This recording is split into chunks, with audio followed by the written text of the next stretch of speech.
Hello दोस्तों, स्वागत है आपका अभी प्राची एजुकेशन पे। और आज हम जानेंगे सिंपल प्रेजेंट टेंस के बारे में। हमने पिछले वीडियो में जाना था टेंस के बारे में और उसके टाइप्स के बारे में। आप उस वीडियो को ज़रूर देखिएगा। और आइए अब हम इस वीडियो पे आगे बढ़ते हैं। Simple present tense. Simple present tense हम किसे कहते हैं? सिंपल प्रेजेंट टेंस में सिंपल वाक्य होते हैं और साथ ही साथ में वहाँ पे समय अनिश्चित होता है और इसीलिए हम उसे कहते हैं इंडेफिनिट भी बुलाते हैं। ठीक है, इंडेफिनिट, प्रेजेंट इंडेफिनिट भी हम उसे कहते हैं। अब यहाँ पे है सिंपल प्रेजेंट टेंस का उपयोग। तो कहाँ कहाँ उसका उपयोग होता है? किसी की आदत को बताने के लिए, यानी किसी के हैबिट को। चिरंतन सत्य यानी यूनिवर्सल ट्रुथ। यूनिवर्सल ट्रुथ क्या होता है? जो कभी नहीं बदल सकता है, वो होता है यूनिवर्सल ट्रुथ। तो उसे बताने के लिए और किसी भी सिद्धांत को बताने के लिए भी होता है सिंपल प्रेजेंट टेंस का ही यूज़ होता है। तो यहाँ पे अब एग्जांपल्स दिए गए हैं। जैसे आदत यहाँ पे है कि I get up early in the morning. मैं सुबह जल्दी उठती हूँ। तो ये क्या है? यह एक हैबिट है। तो यहाँ पे आप देख सकते हैं कि ये एक सिंपल प्रेजेंट टेंस का सेंटेंस है। अब यहाँ पे है यूनिवर्सल ट्रुथ। तो the sun rises in the east. ये कभी बदल सकता है? नहीं बदल सकता, इसीलिए हम इसे यूनिवर्सल ट्रुथ कहते हैं। और यूनिवर्सल ट्रुथ को बताने के लिए भी यूज होता है सिंपल प्रेजेंट टेंस का, और वैसे इस सिद्धांत को भी बताने के लिए। तो अब यहाँ पे इसकी पहचान कैसे है? हमने जाना था कि पहचान हम प्रेजेंट टेंस में जानते हैं, हूँ या है के जानने से। लेकिन अब सिंपल प्रेजेंट टेंस का पहचान हम कैसे जानेंगे? तो सिंपल प्रेजेंट टेंस के अंत में ता है, ते है, ती है, ता, हूँ आदि लगा रहता है। तो हम जानेंगे कि वह एक सिंपल प्रेजेंट टेंस का वाक्य है। अब जैसे कि यहाँ पे है कि मैं सुबह जल्दी उठती हूँ, तो यहाँ पे ती है, तो हमें पता चलता है कि यहाँ पे ये भी एक क्या है? सिंपल प्रेजेंट टेंस का वाक्य है। यहाँ पे है निकलता है, तो यहाँ पे भी हम देखेंगे कि यह एक सिंपल प्रेजेंट टेंस का वाक्य है। अब इसका फॉर्मूला, तो जैसे हम जानते हैं सेंटेंसेस 3 टाइप्स के होते हैं, पॉजिटिव, निगेटिव और इंट्रोगेटिव। तो वैसे तो बहुत 5 टाइप्स के होते हैं, लेकिन यहाँ पे हम 3 ही टाइप देख रहे हैं ना। तो पॉजिटिव, निगेटिव और इंट्रोगेटिव। तो पॉजिटिव के लिए अलग फॉर्मूला है, निगेटिव के लिए अलग और इंट्रोगेटिव के अलग। तो अब हम जानेंगे कि वर्ब का फर्स्ट फॉर्म और वर्ब के साथ एस या ईएस का यूज़ कहाँ कहाँ होता है। ठीक, तो वर्ब का यूज़ होता है वर्ब के फर्स्ट फॉर्म का आई, वी, और ये फर्स्ट पर्सन है आई, वी, फिर यू, दे, प्लूरल नंबर कोई भी, और जैसे कि 2 नाम, तो राम एंड मोहन, ये क्या है? ये प्लूरल नंबर है। काउस, डॉग्स, ये सब प्लूरल नंबर।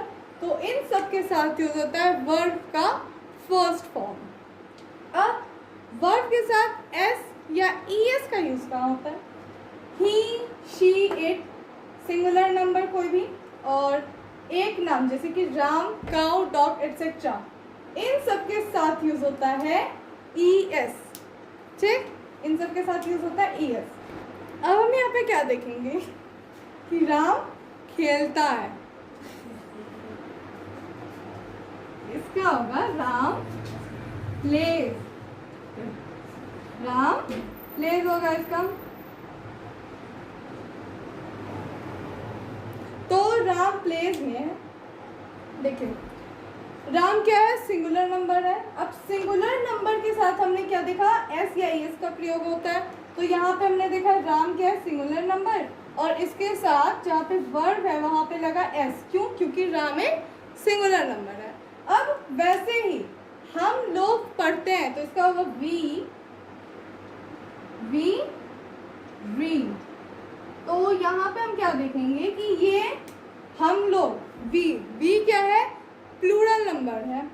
तो जहाँ पे प्लूरल नंबर होता है वहाँ पे वर्ब के साथ एस या फिर ईएस का यूज नहीं होता। ठीक, तो इसी तरह किसी भी प्लूरल नंबर के साथ एस या ईएस का यूज नहीं होगा। अब हमने जाना कि पॉजिटिव कैसे बनता है। ठीक है, पॉजिटिव सेंटेंस मतलब कैसे होता है सिंपल प्रेजेंट में। अब हम जानेंगे कि निगेटिव सेंटेंस कैसे होता है। तो निगेटिव सेंटेंस में होता है सब्जेक्ट प्लस डू या डज का, वहाँ पे क्या था, वहाँ पे डू या डज छुपा हुआ था, लेकिन यहाँ पे डू और डज लगेगा और डू और डज के बाद लगेगा नॉट, और नॉट प्लस वर्ब का फर्स्ट फॉर्म और उसके बाद या तो ऑब्जेक्ट लग भी सकता है या आप नहीं भी लगा सकते हो। अब जैसे यहाँ पे है कि राम नहीं पढ़ता है तो इसका क्या होगा, Ram does not read, Ram does not read. यहाँ पे हमें इस बात का ध्यान रखना है कि नॉट हमेशा डू या डज के बाद ही आता है, ठीक। अब वैसे यहाँ पे क्या, हम लोग नहीं खेलते हैं तो वी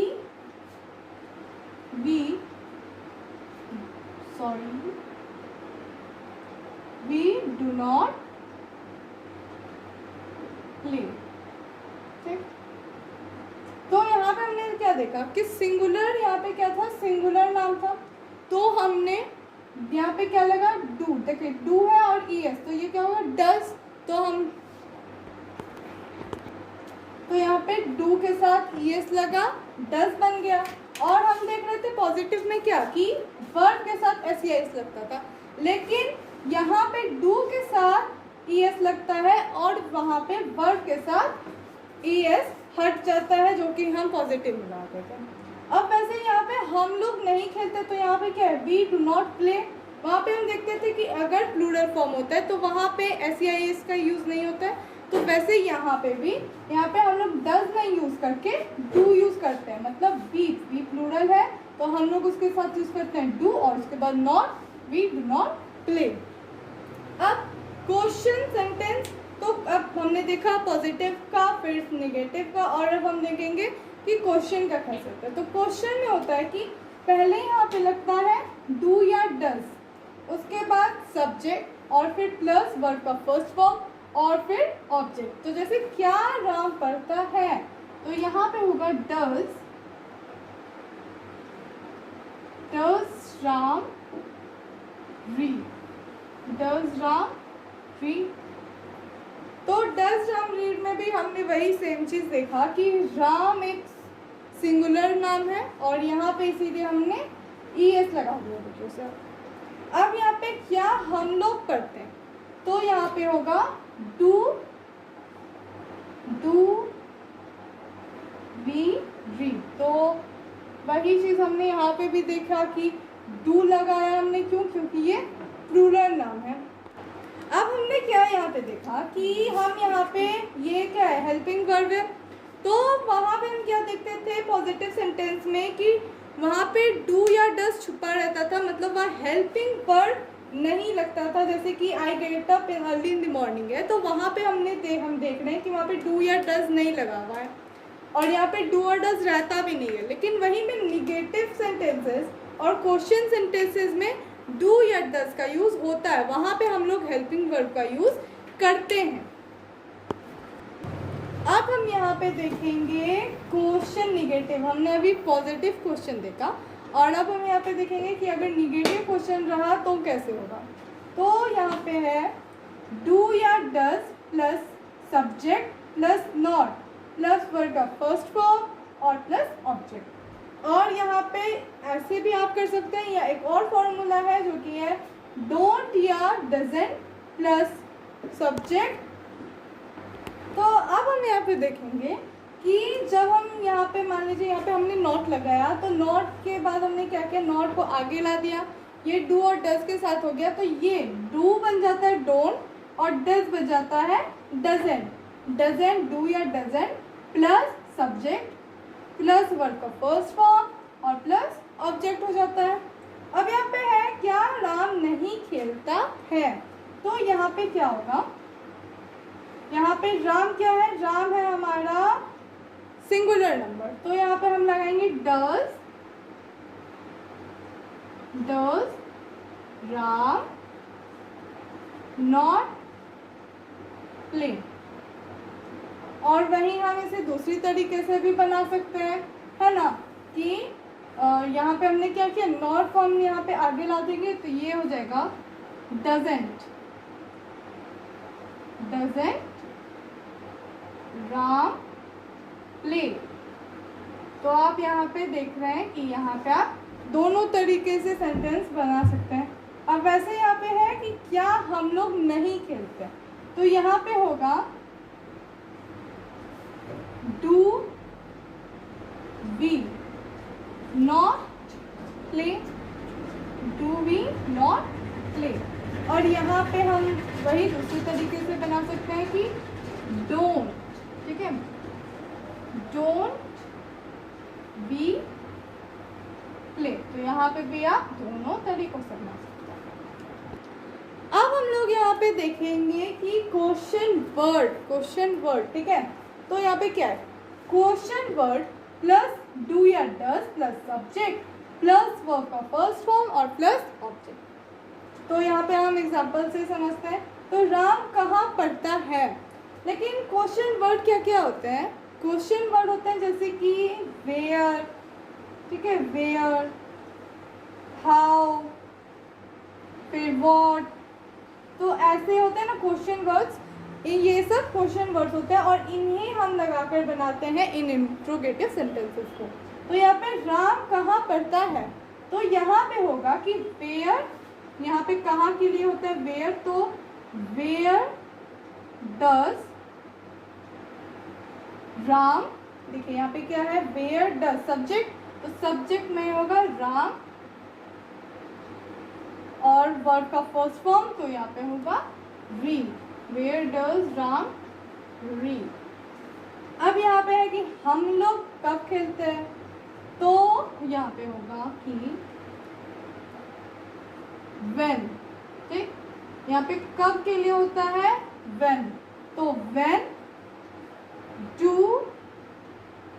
we play। तो यहाँ पे भी आप नोटिस कर सकते हो कि राम एक सिंगुलर नंबर है, इसीलिए हम यहाँ पे डज लगाते हैं, और ये एक प्लूरल दी प्लूरल है, तो यहाँ पे हम लोग डू लगाते हैं। तो ऐसे क्वेश्चन वर्ड्स का भी यूज़ करके हम इंट्रोगेटिव सेंटेंसेस को बनाते हैं। अब अगले वीडियो में हम देखेंगे कि कुछ सिंपल प्रेजेंट के सेंटेंसेस को बनाना सीखेंगे। और आपको अगर ये वीडियो पसंद आया हो तो लाइक और सब्सक्राइब ज़रूर करिए। Thank you.